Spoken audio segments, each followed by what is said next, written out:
La méthode ultime de recherche de produits dropshipping. Tu passes des heures sur AliExpress, tu scrolles sans fin sur TikTok en espérant tomber sur le produit qui va tout changer. Tu testes produit après produit, tu perds de l'argent et au final, tu te demandes si le dropshipping fonctionne vraiment en 2025. Alors, cette vidéo va changer ta façon de faire de la recherche de produits pour toujours. Reste bien jusqu'à la fin parce que je vais te révéler la méthode exacte que j'utilise depuis plus de 15 ans. 99% des dropshippers cherchent leurs produits au mauvais endroit. Ils perdent des mois à tester des produits saturés pendant que d'autres trouvent des pépites en quelques jours. La vérité, c'est que 98% des gens qui se lancent dans le dropshipping échouent. Pas parce qu'ils sont nuls, mais parce qu'ils utilisent les mauvaises méthodes. Ils cherchent des produits là où tout le monde cherche, ils copient ce que font les autres et ils se retrouvent dans une concurrence féroce sur des produits saturés. Mais aujourd'hui, je vais te montrer comment penser différemment. Au lieu d'être un chercheur d'or qui espère tomber sur la pépite par hasard, tu vas devenir un fermier qui cultive méthodiquement ses opportunités. Je vais te révéler ma méthode en 5 étapes pour trouver des produits gagnants avant tout le monde. Cette méthode, je l'ai perfectionnée pendant plus de 15 ans et m'a permis de découvrir des techniques de sourcing que la plupart des dropshippers ignorent complètement. Étape numéro 1, cibler une niche rentable. La plupart des gens font l'erreur inverse. Ils tombent sur un produit qui leur plaît et ils essayent de la vendre à tout prix. Résultat, ils se plantent.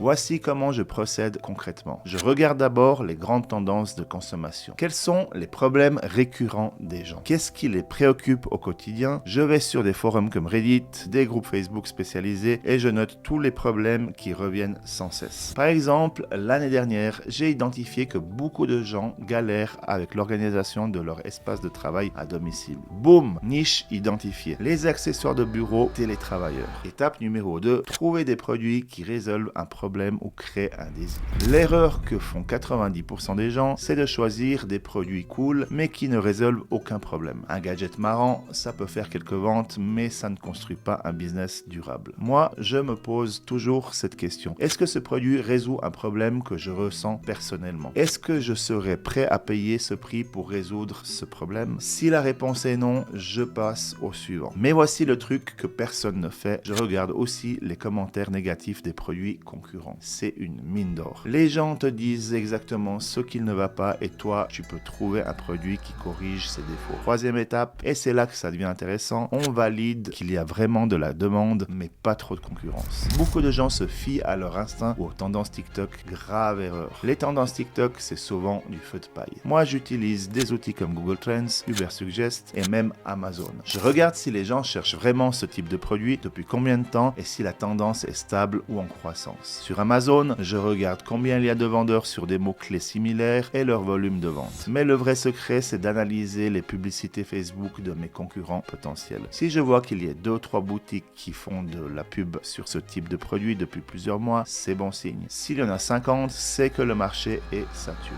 Étape numéro 4, analyser les marges et les coûts. On fait des calculs pour s'assurer qu'on peut être rentable. Voici ce que je fais systématiquement. Je calcule tous mes coûts. Prix d'achat, prix du produit, frais de livraison, taxes, coûts de publicité, frais de transaction, service client et retour. Beaucoup oublient les coûts cachés et se retrouvent à vendre à perte. Prenons un exemple concret. Un produit que j'achète 12 €, je dois pouvoir le vendre minimum 45 € pour avoir une marge correcte. Pourquoi? Parce qu'entre les frais de pub, souvent 30-40% du chiffre d'affaires, les frais de transaction, les retours, il me reste environ 25-30% de marge nette. Le truc, c'est de comprendre que le prix n'est pas tout. Si ton produit résout vraiment un problème, les gens sont prêts à payer plus cher. L'important, c'est la valeur perçue, pas le prix le plus bas. Étape numéro 5, tester rapidement avec une landing page ou un mini-site. On teste notre hypothèse avant d'investir gros. La plupart des gens créent directement une boutique complète, ils commandent du stock, ils font un site avec 50 produits. C'est pas comme ça qu'on fait du business sérieux. Moi, quand je teste un produit, je crée d'abord une simple landing page avec le produit, quelques photos, une description qui met en avant le problème résolu et un bouton d'achat. Je lance 100 à 200 € de pub Facebook dessus pour voir si ça convertit. Mais voici le secret que personne ne te dit. Je ne vends même pas le produit au début, je mets temporairement en rupture de stock et je collecte les emails des gens intéressés. Si j'ai 50 personnes qui laissent leurs emails en 3 jours, je sais que le produit a du potentiel. Là, je passe à l'étape suivante, créer la vraie boutique.